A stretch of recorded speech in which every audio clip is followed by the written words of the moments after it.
welcome to another video episode of my podcast. My name is Cheryl, and this is Cappuccino Crafts, my little channel on YouTube and my corner of the general interwebs where I like to chat about crafts and books and sometimes TV and movies and other life and general things that I want to share with you. Thank you so much for choosing to watch this video and spend a little bit of your time with me. I really hope that you enjoy it. Please settle in, get yourself a delicious beverage, and let's enjoy a lovely chat. So, today is, in the United States, Valentine's Day. It is February 14th. I usually am very low-key about Valentine's Day, but I do enjoy chocolate, so I usually indulge in some chocolate, and I have been this week. At the grocery store, I bought a box of special chocolates for myself and a box that I will take later today to my parents for them to enjoy some Valentine chocolate. I am really glad I can have a Valentine visit with them. Yeah. And also, yeah, I have started a habit of buying flowers. So, I've been continuing that since I started it. So flowers aren't new, but I did get some extra flowers for the house for Valentine's Day. And yeah. They are lavender roses, the bonus ones that I got, and they are very lovely. Still not crafting. I've been, I got together with a friend again this week, kind of a Galentines Day outing. And I went to a bookstore while we were out, so I will show you something from that. And we had some really good food. We had a beautiful salmon. We both ordered the same thing, and it was beautiful. So yeah, that was great. And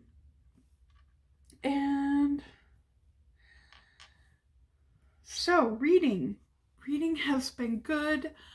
I am progressing well in late migrations. I love that these essays are so short. And like I said a couple weeks ago, it kind of, you want to continue. I can read one more. And yeah, they never overstay their welcome. They never feel like they're padded or stretched too long. And yeah, I am enjoying this very much. Late Migrations by Margaret Renkel. It does have a developing theme of climate change, and hence the title, because the birds that she really enjoys when they visit her yard, and when she can watch them, their migrations are being affected by the changing climate, and she's seeing birds that she never used to see. And last night I even looked up a couple of the birds to see pictures of them, because I am not a birder at all. And I don't know the names of birds, and but these are birds that are have really long migrations, and they usually would not be in her area, but which is like Alabama and Tennessee is where all of these stories and observations come from. Yeah, so let's see. I found I wanted to listen to their bird songs, so I even found, I clicked in the search. It said listen to the sounds, and took me to YouTube videos, very short little clips of the bird song and video, really nice video of the birds singing. And I went, this is so cool. So that's been a fun thing that this nature writing has prompted me to do. Yeah, and I'm tabbing favorite. I'm turning into a book tabber. I'm tabbing favorite essays. I wouldn't need to use tabs if this book had contents with the titles of the essays in the front, and I could just with a pen make a mark next to my favorite titles and the contents. But these are so short, and in these, like, yeah, 337 pages, it'd be like maybe 100 essays. So that would be a really long contents. So I think I understand why they didn't put it in here. So tabs are filling that need. So I can go straight to essays I would like to read again. And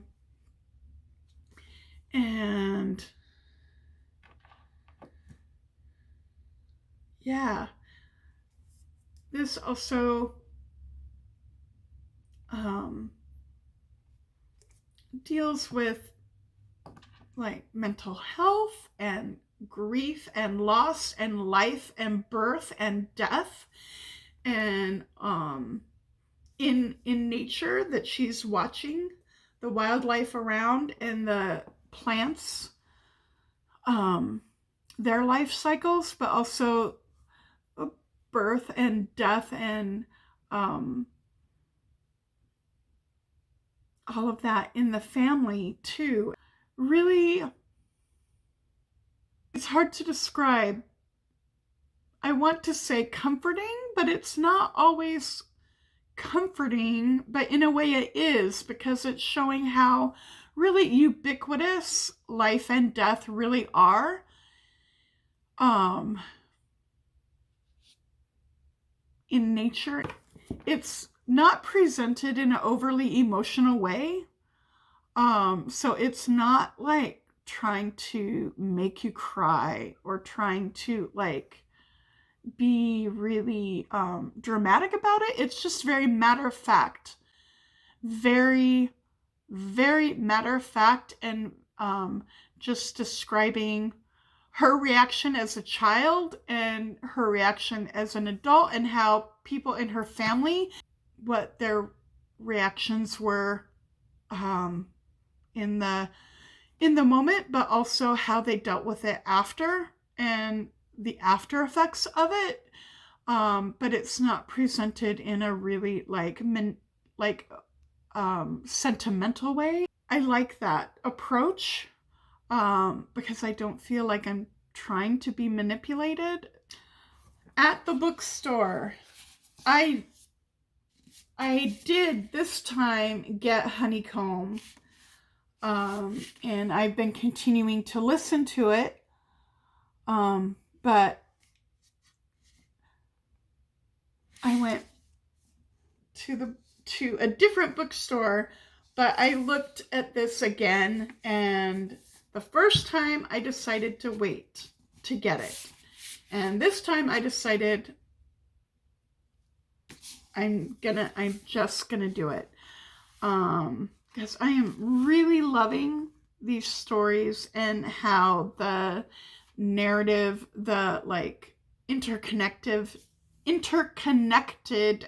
narrative is going. And these illustrations are, I just have to show you a little bit. This is the end paper in the front.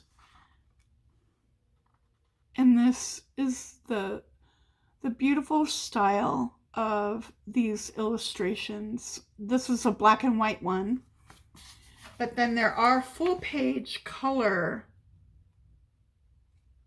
illustrations that are just beautiful.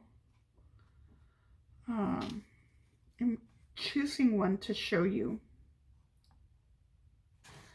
Oh, I'll just go back to this one. It's hard to, I wanted to show you a special one, but they're all so good. Here's one of the color ones.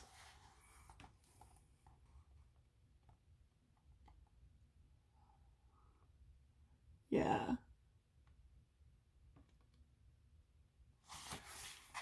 They're just really lovely. And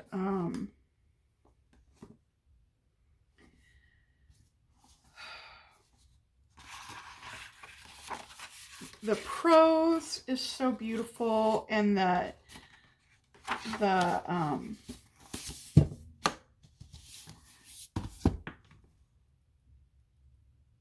interconnected, I don't know why I can't say that word. The narrative is so intricate, and as certain characters return again and again in some of the stories, their character development is really great. And I'm just immersed and entranced by this magical world. And yeah, it's just really, really, really good. And I'm so happy that I have it now. I've been spending more time with these books, and I did take a couple of days away from House of Leaves, but I have still made progress in House of Leaves. I am probably like 65% of the way through. I think last week I was 58 or 59%. So I haven't made great progress, but some progress. And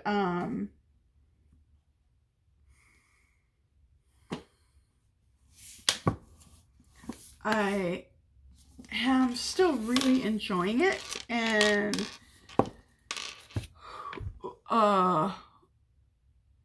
it was the chapter, it took me a little bit to get through it because it was kind of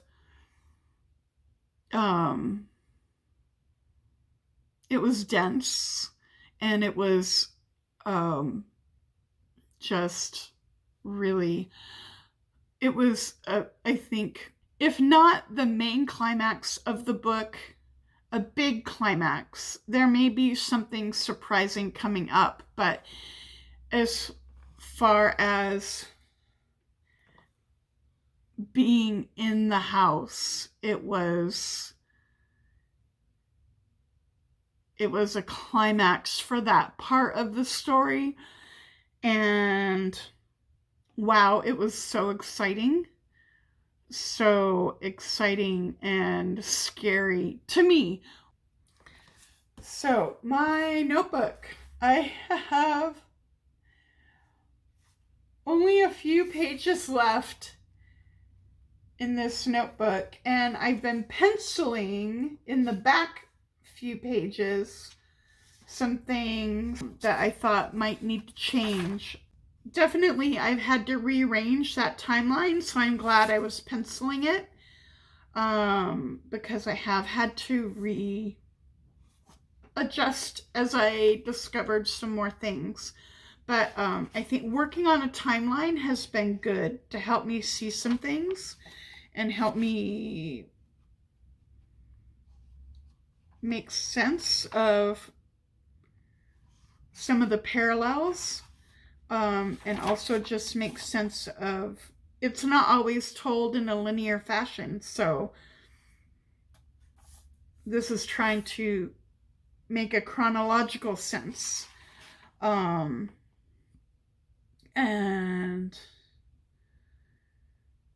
I have in pencil a list of some theories of interpretations of what's really going on.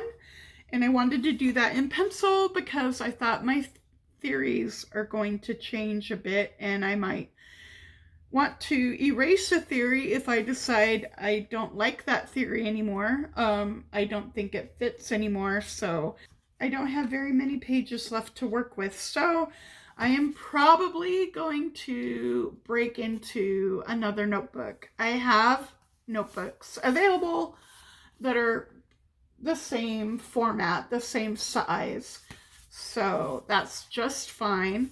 But it is what it is. And I'm enjoying the process of having a journal for this read, so I don't want to give up on that.